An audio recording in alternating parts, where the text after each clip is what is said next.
Welcome back everyone. In this video, we'll deep dive on all the possible ways you can input the arguments in if, SUMIF, COUNTIF, their more powerful versions with ifs, and in general several other Excel functions.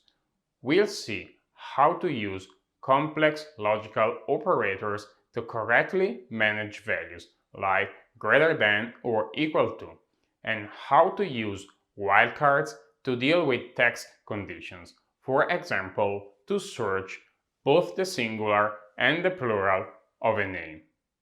We'll use, once again, our security database, with a list of securities in column A, 2 columns for the category of the security in column B, and the country where the security headquarters is located in column C.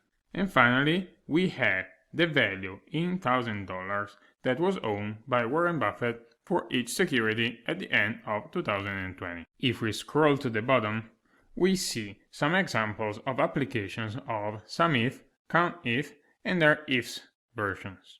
If you want to know more about these functions, I recommend you check out the dedicated videos. Let's take the first SUMIF. But what I'm going to say can be applied in general to any Excel function. As you see here, we're summing current value only for those securities that belong to the communications category. And by the way, I enter in the cell by pressing F2. As you can see, we refer to communications in cell B50, but we could also type communications directly in the formula with double quotation marks. And let's do it. So we delete this and write quotation marks communications. Okay, we press enter and of course we get the same result. This makes the formula less flexible to be changed, but you may not want these communications lying around in your sheet. Next, we have $1 billion.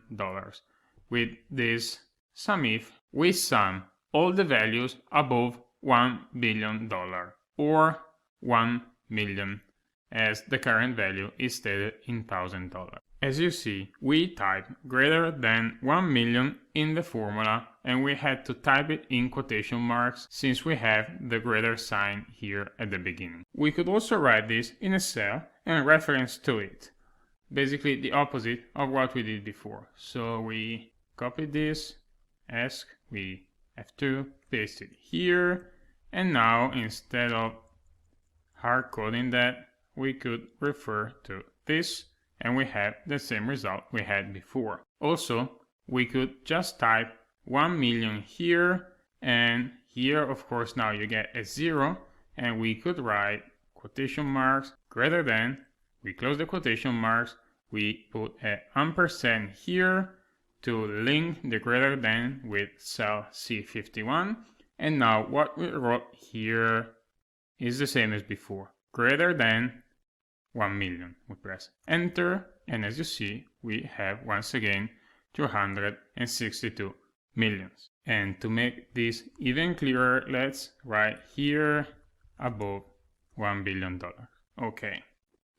As another example, let's say that we want to sum all the categories different from communications. In Excel, different from is written by typing smaller than followed by greater than. So let's add a couple of rows. We select the whole row with Shift and Spacebar, Control plus 1, 2 times. We add a couple of rows, and now we write here different from where com stands for communications. Okay, and now let's copy the formula. Control C. We go down, F2, Control V, and now within the quotation marks we need to add smaller than and greater than. We press enter and we have 250 millions. If we sum this with communications, we have 269 millions, which is of course the total of all the values of all the securities, as you can see down here. There are other symbols we can use for numbers. Up here, we look for values above $1 billion. If we want to sum the remaining securities, we should sum the ones with a value lower than or equal to $1 billion. Lower than or equal to in Excel is written with the lower than followed by equal sign, and we type it here. Okay, and now let's write here lower than or equal to $1 billion. Okay, we make the column a little bit wider, and now here we can write equal SUMIF current value, Control Shift up. Next, the criteria should be that this value is lower than or equal to 1 million. And what we can do, yet another way of inputting these conditions, we can refer to cell C53. We type the ampersand to link the cell with cell C51, and now basically Excel reads it like lower than or equal to 1 million. We close the parentheses, we press enter, and we have 7 millions.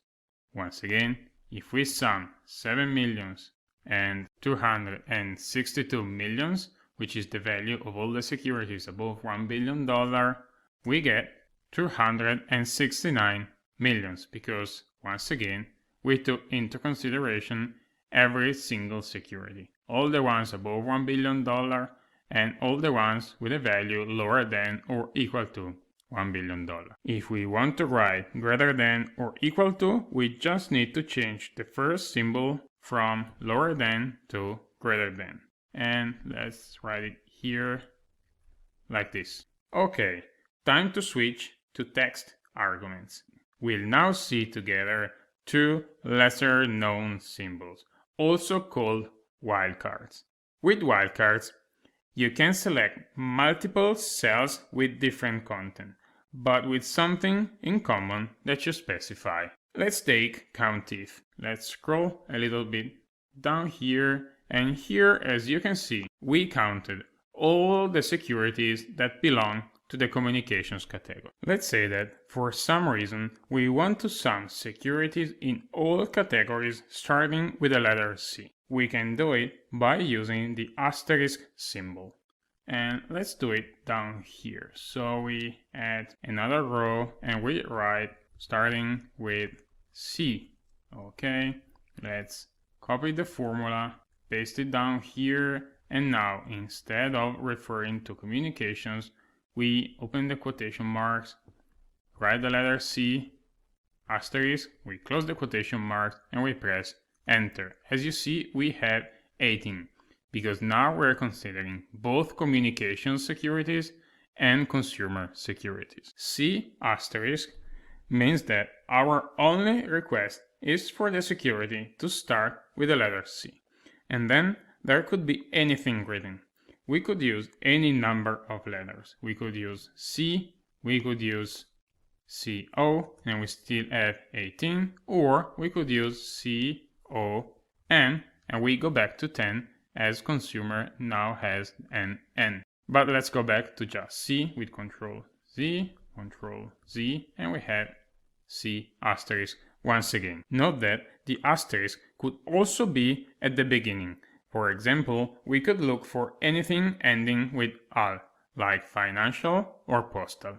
This is also useful if we have a database which is not clean, or in any case, in case we want to include both singular and plural. For example, let's say we had communication here, while all the others are communications, and as you can see, here the COUNTIF goes down to 9. If we want to include both of them, we need to change the formula a little bit. So let's write it down here. Singular and plural communications, and we type here equal COUNTIF. We select the range, and now the criteria is we open the quotation marks, communication, and now instead of the S or anything, we type the asterisk. We close the quotation marks, we close the parentheses, and we press enter. As you see, we're back to 10, as the asterisk also takes into consideration entries with nothing on top of what is specified to the left of it. The second useful wildcard is the question mark. With the question mark, you tell Excel that one specific letter or digit could be anything. This means that if we hypothetically had USA and USB here, no offense to our American friends, it's just an example, we could use the question mark to select both. So let's first write USA down here, USA. Let's scroll a little bit down. Now, once again, COUNTIF, this range, Control-Shift, up, down one to exclude the header, comma, and we select cell B61. We close the parentheses, press enter, and we have 42 entries, meaning 42 securities headquartered in the USA. If we now change one entry, let's take the last one, from USA to USB, of course, this count goes down to 41. But if we now use US question mark and we write the formula again, COUNTIF, this cells, okay, and the criteria is US question mark, we close the parentheses, enter, we go back to 42, because the question mark includes both USA and USB. Note that if we turn one USA in, for example, USA A with two A's, or anything else, US question mark won't accept it. And if we press enter, you see that the count goes from 42 to 41, because with a question mark you can change just one single letter. To include also USAA, we should use the asterisk instead of the question mark. And as you see here, if we switch it, we go from 41 back to 42. As a final remark, what if you had to look for a question mark or an asterisk in the database? Since Excel treats them as wildcards, you need to tell Excel that you are looking for the actual symbol. To do so, you need to add a tilde in front of it. And these are the main logical symbols and wildcards you can use. In my experience, I use logical symbols very frequently, while wildcards not so frequently. But they still come handy from time to time, so remember that they exist. And this is it. I hope you liked this video. As usual, feel free to leave a message in the comment section, and don't forget to subscribe to this channel if you want to stay up to date with the newest releases. Thank you all for watching. I'll see you in the next video.